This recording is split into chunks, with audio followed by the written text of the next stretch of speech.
Hello and welcome back again, guys. Today we are watching a special video. I will be sharing with you a Dresden chess opening trap, also called as Tarrasch opening trap.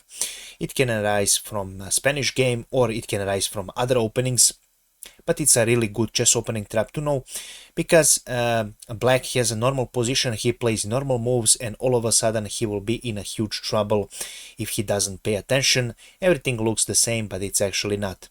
It's a good opening trap to have in your repertoire. It's not that long, the moves come really naturally and easy, so if you have that in mind, you will be able hopefully to recall it if something like this arises from your position as well.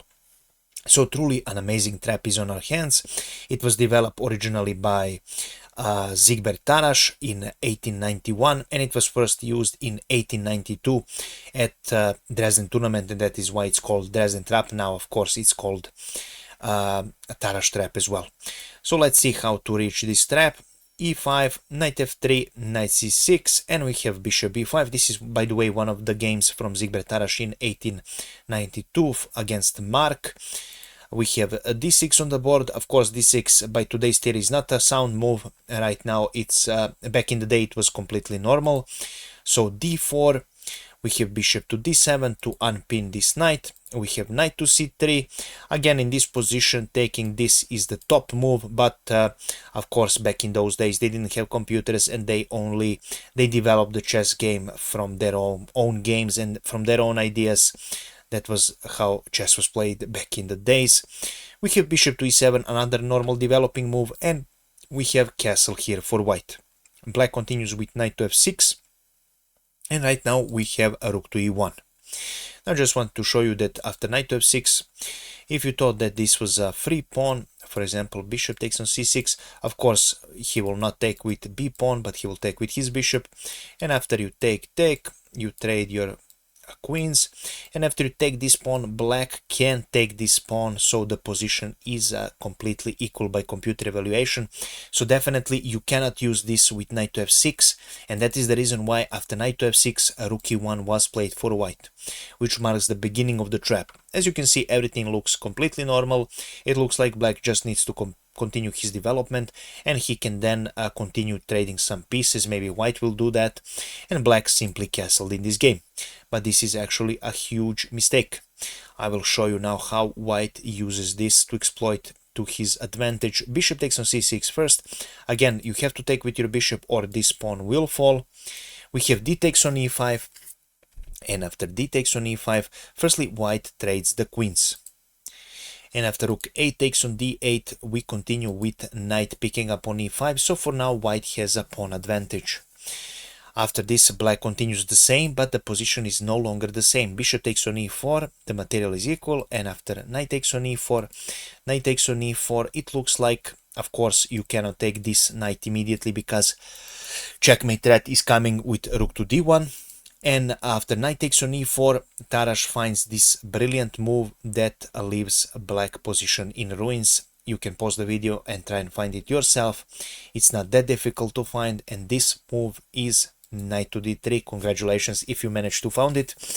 The point is that now you block this d file, and right now you're threatening to take this knight. If knight moves, this bishop will fall.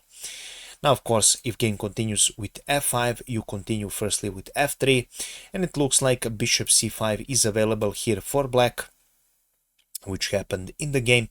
Now it is important to be really careful how to continue. In some other games, people forgot about this trap and they played moves like king to h1, which is a mistake, of course, because after knight to f2, you have to take bishop takes on f2 with an equal position. Also, after bishop to c5, what you don't want to play also is to play king to f1. The reason is now black has this move bishop b6, although white is slightly better. Now simply f takes on e4 doesn't work because after f takes on e4 and knight to f4, black can play immediately g5, or he can play e3 firstly, and then he can play g5 and then take your knight. After bishop to c5, the trap goes like this. You take this bishop, and after knight takes on c5, you play this amazing move. You can also pause the video and try and find the move yourself if you wish. If not, I will of course show you the solution. So in case you found this brilliant bishop g5, congratulations attacking this rook. And right now Tarrasch's opponent played a rook to d4, and he was counting rook to d5, pardon me, and he was counting that white will play c4 here, and with this move he will be able to save his position, because right now you have a rook to d7, and after bishop e7, knight goes on d3, and after rook a to d1, rook e8, and black managed to save his position. He saved his piece. Of course, after rook to d5, you don't play c4, but firstly you play bishop to e7, attacking this rook and this knight. And after rook goes on e8, now you play c4, and simply after this move, this rook has to move, and you will take his knight. If knight d3 is played, then you simply take the opponent's rook, and after he takes your rook, rook takes on e1, and after king to f7, you simply retreat your bishop, and your rook is protected. I also wanted to show you something else back in the position. So after d takes on e5, d takes on e5 here, after queen takes on d8, let's say rook f on d8 is played, the position is almost the same with one small difference. You can take this, and after bishop takes here, you take, and after knight takes, you play the same, knight to d3, and right now after f5 you play f3, so the position is almost the same. Now the only difference is that after bishop c5 check, you don't need to take this, but you can play king to f1, which is actually the strongest, because right now there is no longer a discover check on this line, and simply this knight, if moved, this bishop will fall, and you win by playing king to f1. So there is no need to be scared about bishop b6, because now you can take this knight, there is no discover check here, and that is how you win the game. And this was all I prepared for you today, guys. I really hope you enjoyed it. If you did, please make sure to leave a comment, like, and share this video about this opening trap. Do you think it's do you ever played it? Did it ever occurred in your game? Do let me know. Do let me know about this analysis. I would really like to hear your opinion. Of course, I know that this opening trap has been refuted, but people know about it, of course, in these days.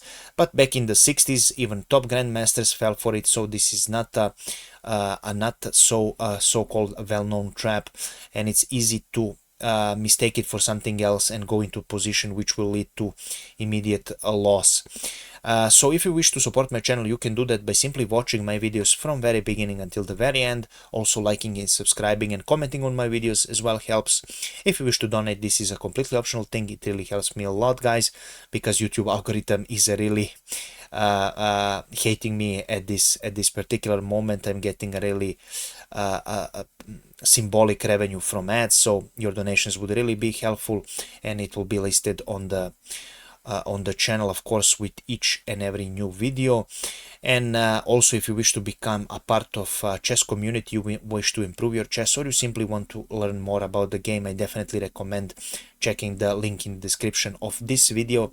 It would be really helpful if you wish to improve to 1000, 1500 or 2000 or even more. Everything at one place: openings, strategy, tactics, endgames, everything that each level of player should know to improve his chess game. Definitely a place you should go for if you wish and you aim to improve at chess. I will leave the link in the description below, and definitely make sure to check it out. Thank you so much for watching one more time. I'm looking forward to your comments, guys, and I wish you a pleasant night. Bye bye.